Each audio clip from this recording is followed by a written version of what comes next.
salam Nusantara dari Sabang sampai Merauke, dari Medan sampai Pulau Rote. Mantap iman kita, mantap akal kita, mantap pengharapan kita.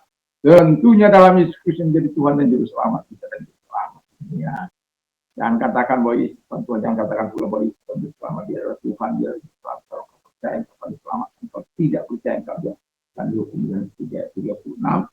Dan Yesus sudah berkata, akulah jalan dan kebenaran dan hidup, tiada seorang sampai kepada Allah kalau tidak melalui aku. Mantap.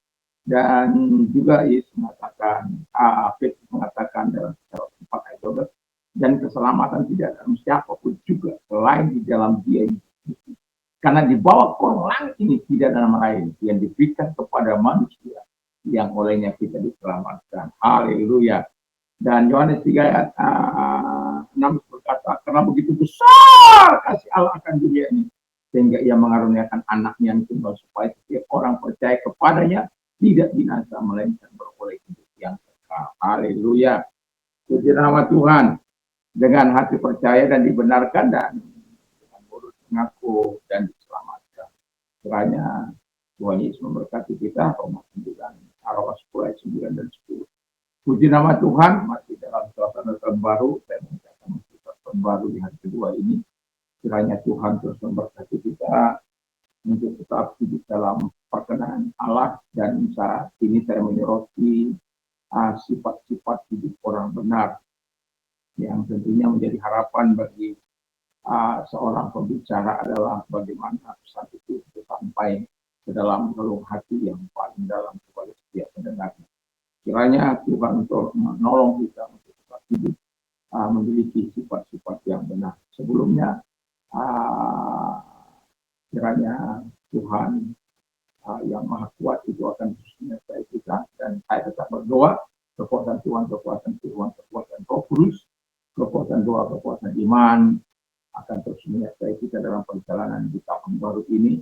Semoga kita mendapatkan kekuatan baru dan harapan baru dan kehidupan yang jauh lebih daripada tahun-tahun sebelumnya. Kiranya Tuhan Yesus memberkati kita. Mari kita berdoa. Terima kasih Tuhan.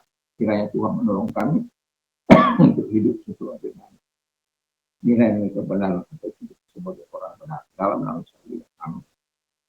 Saya akan membacakan dalam Amsal 11 ayat 20, ayat 1 sampai dengan 3. Neraca serong adalah kekejian bagi Tuhan, tapi ia berkenan akan bagi timbangan yang tepat. Jikalau keangkuhan tiba juga cemooh, tapi hikmat ada pada orang yang rendah hati. Orang jujur dipimpin oleh ketulusannya, tapi pengkhianat dirusak oleh kecurangan. Jadi di sini saya memberikan tema kepada kita, milikilah sifat-sifat orang benar. Karena di tahun baru, di awal tanggal 1 Januari, saya mengatakan bersyukur dan bertaat dan taat kepada Tuhan, supaya kita betul-betul hidup dalam ketaatan di tahun 2025 ini. Doa dan harapan saya semua kita akan belajar untuk taat kepada Tuhan dan menyenangkan hati Tuhan. Dimulai dengan hal-hal yang kecil yang ada di dalam kehidupan kita, dalam pekerjaan kita, ataupun dalam apa yang kita lakukan dalam tugas-tugas kita, supaya nilai-nilai atau sifat-sifat orang benar itu kita miliki. Nah, orang yang memiliki sifat-sifat ini, milikilah sifat orang-orang benar. Kita tahu bahwa sifat-sifat orang benar itu yang pertama adalah jujur. Jujur di hadapan Tuhan dan jujur di hadapan manusia.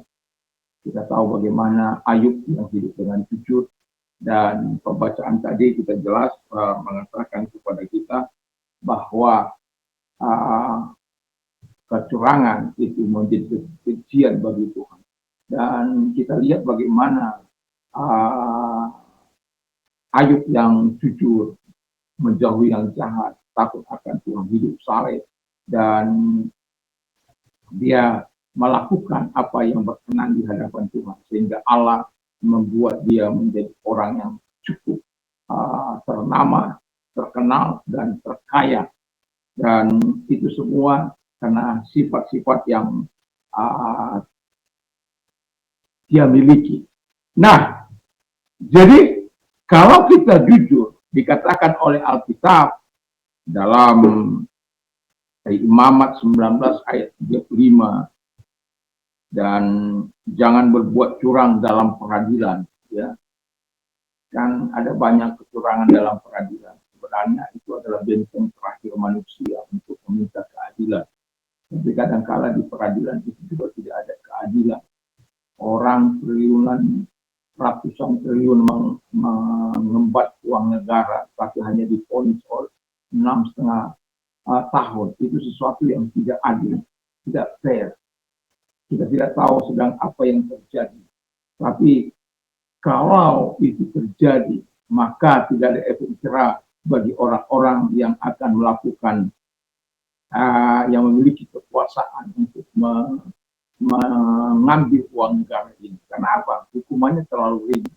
Dan kita tidak tahu apakah ada hal-hal yang di luar tanda petik, kita tidak tahu. Tapi semoga hakim-hakim yang diberikan kepercayaan oleh negara ini sebagai mandataris atau sebagai tangan Tuhan, kalau hakim-hakim pada waktu yang lalu itu adalah sebagai perpanjangan tangan Tuhan untuk menghukum, memberikan keadilan bagi orang-orang Israel.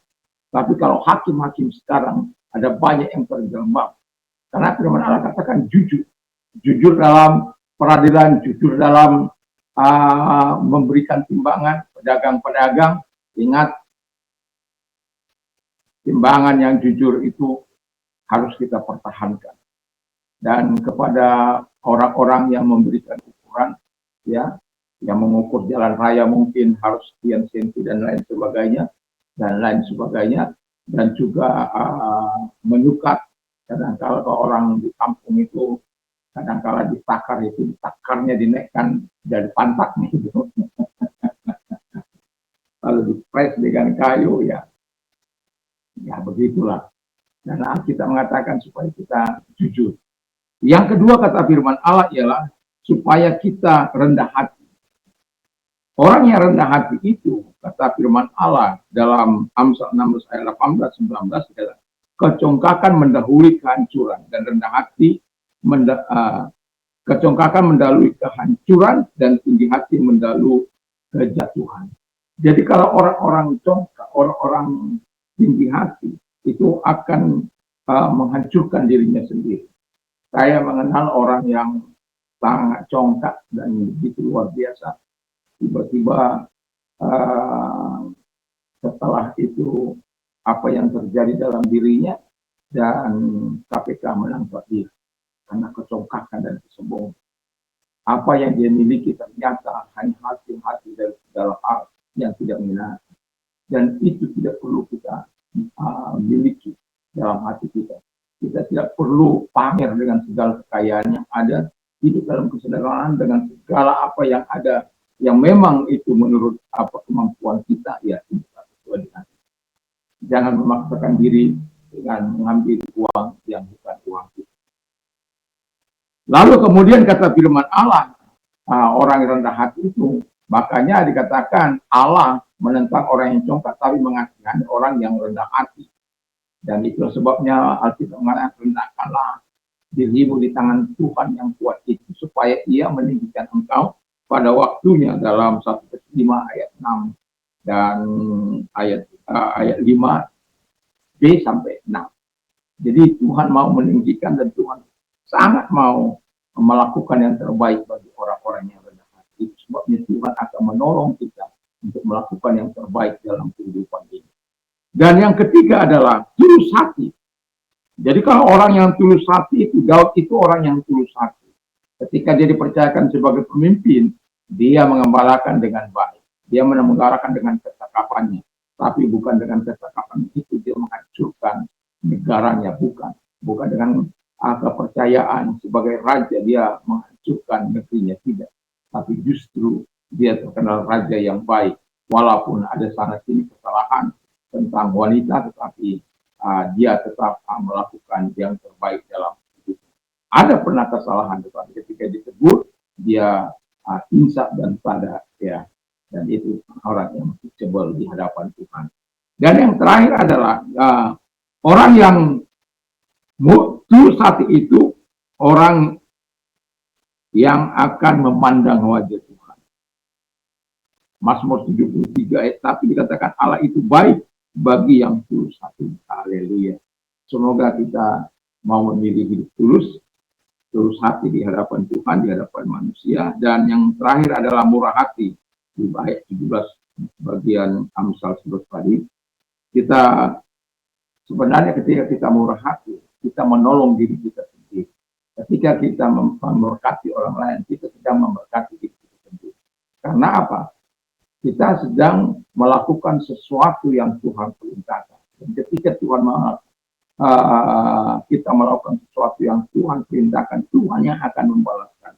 Dan itu sebabnya orang yang berbuat baik, orang yang bermurah hati, orang yang mengerjakan hal-hal yang sifat-sifat ilahi, dia akan mendapatkan pertolongan yang dari Tuhan dan kebaikan dari Tuhan. Kita lihat saja contoh dalam Alkitab bagaimana Yusuf dan bagaimana Ayub. Itu contoh-contoh orang-orang yang jujur, orang-orang yang dapat dipercaya, orang-orang yang betul-betul rendah hati dan kemudian menyerahkan diri kepada Tuhan dan Allah mengangkat mereka tinggi-tinggi. Semoga kita tetap memiliki hati yang jujur, hati yang rendah hati dan tulus hati dan juga murah hati. Semoga Tuhan Yesus memberkati kita di tahun baru ini dan ini menjadi modal kita dalam perjalanan kehidupan kita, dalam usaha kita menjalani kehidupan ini. Semoga dengan apa yang kita lakukan dalam kehidupan kita, Tuhan berkenan memberkati segala apa yang kita kerjakan sementara kita hidup di muka bumi. Mari kita Tuhan berdoa. Terima kasih Tuhan, biarlah Tuhan memberkati kami, menolong kami. Dalam nama Tuhan Yesus juga kami berdoa kepada orang-orang yang sakit, apapun sakit penyakit, kalau engkau butuh bantuan dari Tuhan, angkat kedua belah tanganmu dan arahkan kepada Tuhan. Lihat Tuhan, tangan-tangan yang diangkat kepadamu, mereka butuh uluran tanganmu, penyembuhan dari Tuhan. Dalam nama Yesus, tumpangkan tangan dari mereka. Dalam nama Yesus, segala sakit penyakit yang mereka dilakukan keluar, dan oleh biru daripada Yesus sembuh, oleh kuasa yang engkau sembuh, oleh kemurahan Tuhan. Terima kasih Tuhan buat kesembuhan yang kau berikan kepada mereka. Karena engkau sedang mengalami masa-masa sulit dalam hidupmu, angkat kedua belah tangan kita berdoa dan lihat tangan-tangan yang diangkat kepadamu Tuhan. Engkau yang telah berjanji memberikan pertolongan, tolonglah mereka, berikan kebaikan kepada mereka di dalam nama Yesus Kristus. Terima kasih buat pertolongan, terima kasih buat kebaikan, karena engkau yang telah memampukan mereka melewati masa-masa sulit mereka dan menolong sebagaimana jawaban hal-hal yang mereka butuhkan. Engkau menjawab doa-doa dalam nama Yesus. Berdoa haleluya. Amin. Selamat pagi, selamat beraktivitas, dan jangan lupa kebenaran dan ketaatan kepada Tuhan, takut akan Tuhan itu akan menjadi bagian dalam kehidupan yang tidak terpisahkan dari kehidupan kita, sehingga kita akan terus melihat penyertaan Tuhan di 2020. Yesus memberkati. Mantap, mantap, mantap.